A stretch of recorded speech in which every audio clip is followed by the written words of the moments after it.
Django, how to use custom template tag with if and else checks.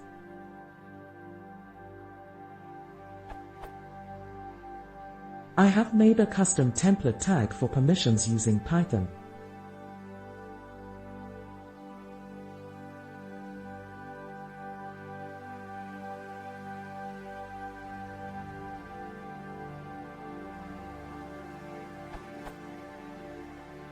Then I load it and use this in my template like this,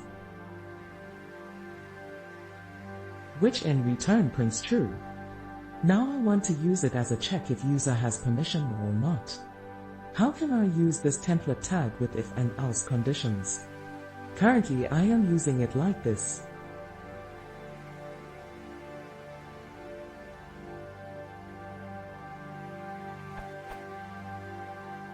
Is there any way that I can tweak in template tags code or any hint to use template tag in template?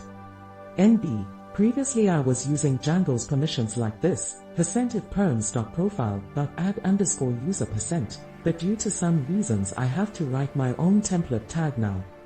Any help will be greatly appreciated. Thanks.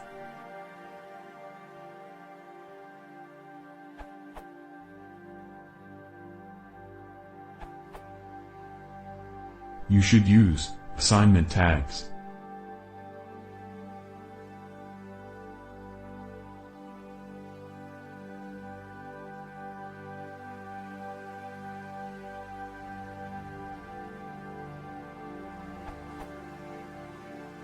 And after loading tags and templates, use it like